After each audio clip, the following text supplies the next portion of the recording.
Al-Malhamah Al-Kubra bukan perang biasa seperti yang pernah terjadi sepanjang sejarah manusia. Ini adalah pertempuran akhir zaman yang memiliki skala, kekejaman, dan makna eskatologis jauh di atas segala bentuk peperangan politik, ekonomi, atau teritorial yang kita kenal. Bayangkan Perang Dunia Pertama dan Kedua dengan jutaan korban, bom atom, tank, jet tempur dan rudal. Semua itu masih terasa kecil dibandingkan apa yang digambarkan Rasulullah Shallallahu Alaihi Wasallam tentang Al-Malhamah Al-Kubra. Beliau bersabda, tidak ada peperangan yang lebih besar daripada Al-Malhamah, dan tidak ada Dajjal yang lebih besar daripada Dajjal. Hadits ini diriwayatkan oleh Abu Dawud dan dinilai syahih oleh Al-Albani. Kenapa begitu mengerikan? Pertama, skala kematiannya belum pernah ada tandingannya. Dalam satu gambaran hadits, barisan pasukan begitu padat dan panasnya pertempuran begitu ekstrem hingga burung yang melintas di atasnya akan jatuh mati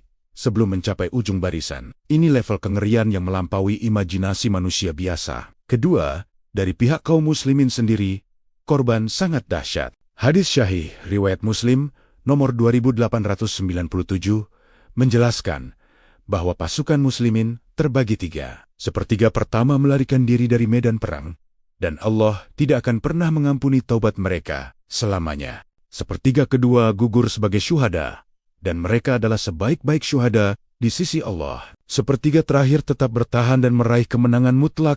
Mereka tidak akan pernah ditimpa fitnah lagi hingga hari kiamat. Coba bandingkan dengan perang biasa. Dalam Perang Dunia Kedua, korban di satu pihak jarang melebihi 40%. Di Al-Malhamah, 2/3 pasukan muslimin sudah pasti hancur, entah lari atau syahid.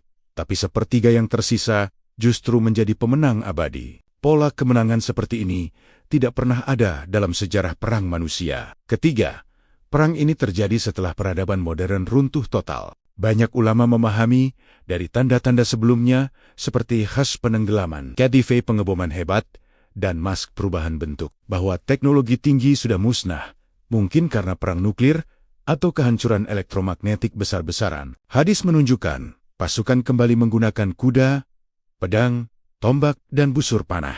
Bukan lagi drone, jet, atau rudal balistik. Ini perang low-tech dengan korban high extreme. Sesuatu yang tidak pernah terjadi di zaman modern. Keempat, ini bukan perang antar negara biasa, melainkan perang peradaban dan agama puncak akhir zaman. Urutan kronologi syahih dari berbagai riwayat seperti Ahmad dan Abu Dawud menjelaskan begini. Kaum muslimin dan Romawi atau Nasrani Barat sempat bekerja sama melawan musuh bersama. Setelah kemenangan, Romawi berkhianat. Ada yang berteriak, salib menang. Pengkhianatan itu memicu perang total. Kaum muslimin di bawah kepemimpinan Imam Mahdi menghadapi 80 bendera. Setiap bendera membawa 12.000 tentara. Total sekitar 960.000 pasukan dari pihak Romawi atau Bani Asfar.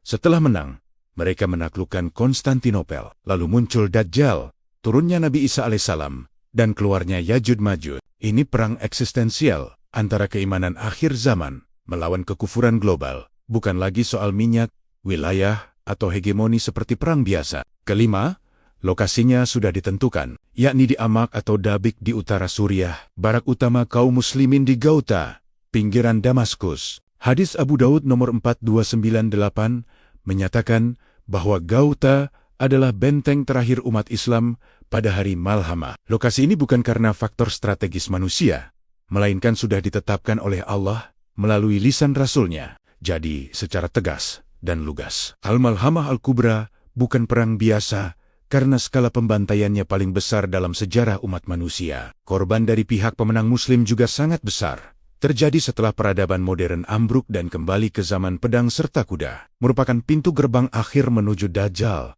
turunnya Nabi Isa, Yajuj Majuj, dan kiamat. Serta bukan perang untuk harta dunia, melainkan perang eksistensial agama di penghujung zaman. Benar katakan benar, salah katakan salah. Banyak orang keliru menyamakan Perang Dunia Ketiga atau konflik Suriah sekarang dengan Malhamah Kubra. Itu belum, karena urutan tanda belum terpenuhi sempurna, dan level kengeriannya jauh berbeda. Ini adalah perang terakhir sebelum akhir segalanya. Semoga Allah menyelamatkan kita dari fitnah akhir zaman, menguatkan iman kita, dan menjadikan kita termasuk golongan yang teguh di atas kebenaran hingga akhir hayat. Amin ya Rabbal Alamin.